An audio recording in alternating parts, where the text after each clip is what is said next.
We're going to talk today about the um, root locus method as a design tool in control systems. So if we analyze the root locus and the response, then we'll understand how a system can be affected by the location of the poles and zeros. So let's look at it in more detail.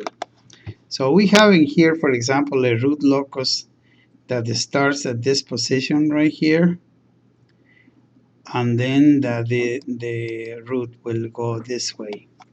I think it's important to point out what we how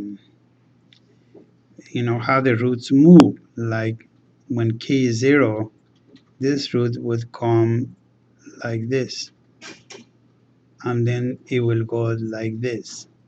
See? And this other one would start over here, come here, and then it would go this way to the point where we have the unstable radius in here. If you follow a line like that, you would follow a line of a constant damping ratio. Depends on where you want the poles, how you would affect the transfer function. So you can see in here, uh, you would have, if they are here, like at A, you would have this response. But if you move it to B, you will have this response. So this is the way we use the root locus for design purposes. Now let's imagine about how do we go about compensating, or when you say the word, when you use the word compensate, it means control. So either you could put your controller or compensator on this loop on this part, or you could put it also on the feedback and then see what you're going to do. Nevertheless, all this, when you go about designing the system and looking at what the response is, you need to remember that the transfer function is closed loop transfer function. This would be for a simple loop that reduces to g of s divided by 1 plus g of s times h of s. G of s. So, okay. So you can see here that you you can put a proportional control in here. You can see here, this would be the proportional control.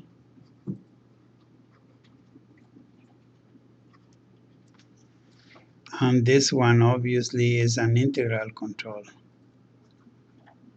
And you can see how this affects the root locus. I think in my slide, don't pay attention too much to these angles because they are used to, if you, they're tools to design the root locus. If you use MATLAB, just use MATLAB with the transfer function, and you'll get the root locus. The blue lines are the ones that are important. So you could begin to see what the effect is if you put this integrator in here. We already knew that we introduce oscillations, right? But we can introduce oscillations to the point that if that integral gain is too high, we may end up here, right? So yeah, it's fine to correct errors and things like that with integral control, but doing it carefully because you could produce instability. Here's combination of proportional and I think in this case also derivative control. So if you do this, what you are doing here is you're adding a zero, right? Because you're adding this, and then of course that zero is going. If you have s plus a is equal to zero, then s is equal to minus a. This point is this one right there. Okay. So the technique is to be able to change the transfer function in such a way that we affect the response of this. You have here a system that you have on A where you don't have a compensation, and then on B where you do, and then you will have the um, you can plot both transfer functions of the uncompensated system and the compensated system to see what it does. So this is the uncompensated system, and this is the compensated system. So it depends on the specifications of what the problem is asking you to do to be able to determine even these locations, or particular damping ratios. But I show you that you can actually in MATLAB you could look at the transfer function of the gain and change the gain in such a way to produce a specific um, damping ratio. For example, if we were to enter the transfer function that we have in here, let's say, let's let's use as an example let's say a root locus that we have from a closed loop transfer function. And what I wanted to say is that if you make this big and you use the ability of MATLAB to display the values, you could just, if you double click in here, it says gain 0, you start there. You see you can move the uh, the location of the pole, still here damping 1, but see as we move in here how they change. But you will be changing the damping and the damping ratio, see. So and also it gives you the value of the gain and the poles to the point that you could know exactly when it goes unstable, which is 1110 is the gain there, and of course anything else up here is unstable. But this is the way you could use MATLAB to look at the changes that you make, and you could do it with the here with the zeros, how they change the poles and zeros. So you could take a look at the values in there depending on what you want. That's what I wanted to say.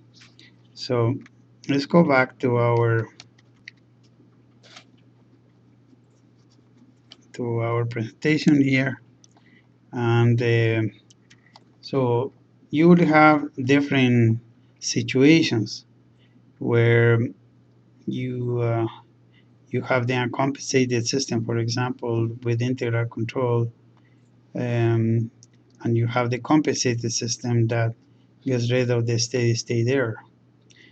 There's other things that you can do to put the proportional integral control and just the small variations of the same controller to implement Now a combination of those two depending on what you need, and you will have the compensated and uncompensated system.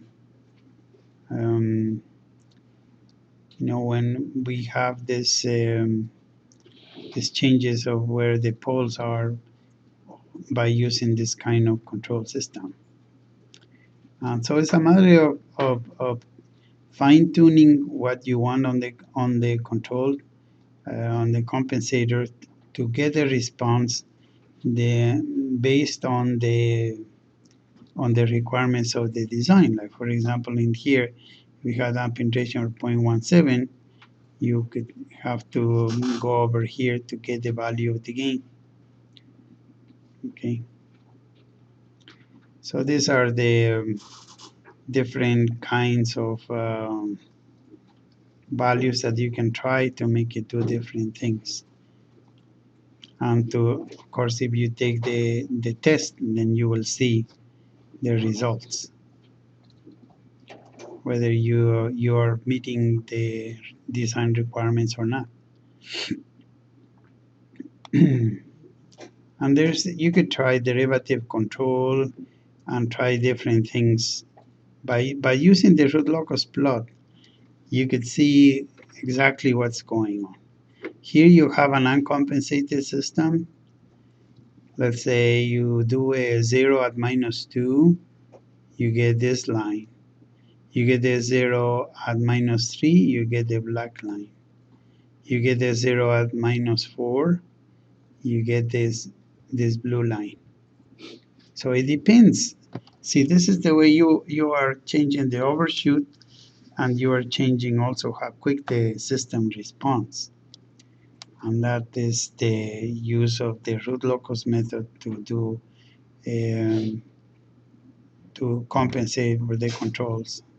So here's another example of different kinds of compensation that one can try.